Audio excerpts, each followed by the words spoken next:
the VNTANA 3D collaboration platform to put 3D models into your PowerPoint presentations. So I've got the platform pulled up and I opened a file that I already had up there. You could also start from loading from the beginning.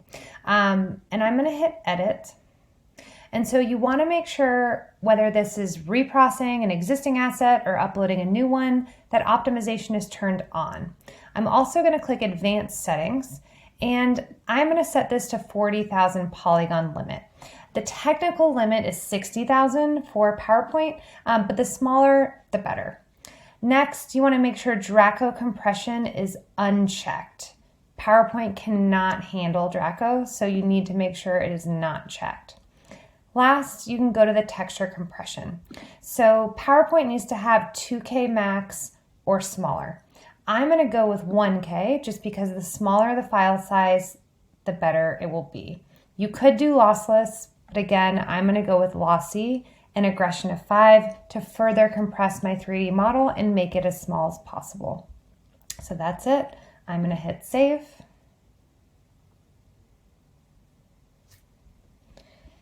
Now I'm going to scroll down and check GLB.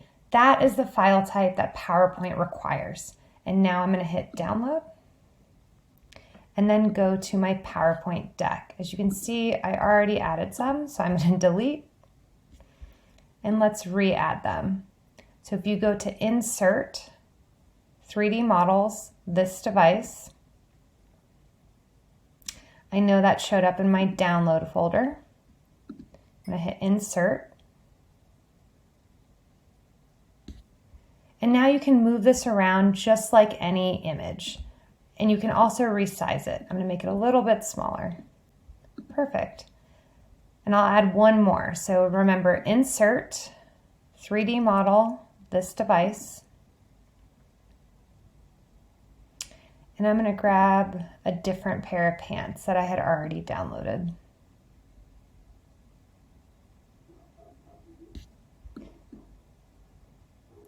And I can move these and resize them. And now if I click, and you can hit animations, and I'm going to do turntable. So it spins in a circle.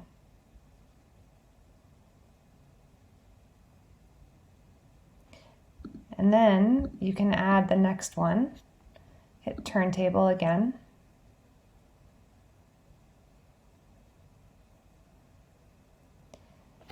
And I'm going to hit save. And now let's play from the beginning. So I'm going to go to the next slide.